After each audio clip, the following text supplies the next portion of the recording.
Well, this is the traditional face of Goa. A beautiful beach, palm trees, gorgeous weather and cheap food and drink. But for those over 50s like me who want a little bit more, there's plenty on offer involving a little bit of culture and a little bit of adventure.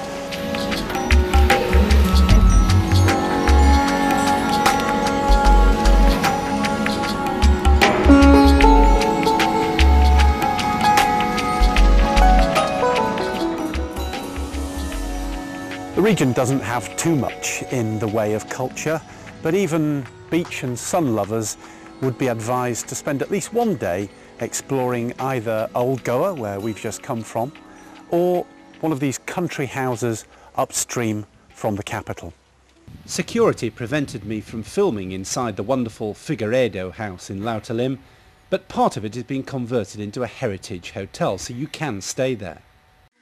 The magnificent Braganza house is Goa's grandest colonial mansion. It's actually two houses, built by two brothers of the Braganza family, whose descendants still occupy the properties. And they'll show you round in return for a contribution to the building's upkeep. Both houses had large ballrooms with walls and floors in beautiful marble and huge Italian chandeliers.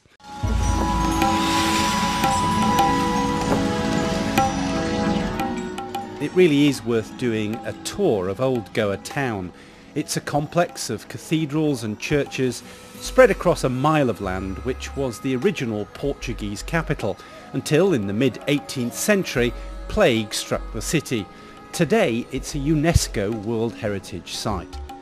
Among the top three attractions are the Basilica de Bom Jesus, which is famous in the Catholic world because it houses what's left of Goa's patron saint Francis Xavier. I say what's left of him because parts of his body were actually plundered by local people before his corpse was finally preserved inside the basilica. And the Say Cathedral, with its magnificent altar, is thought to be Asia's largest church, with 6 marvellous panels depicting the life of St. Catherine of Alexandria.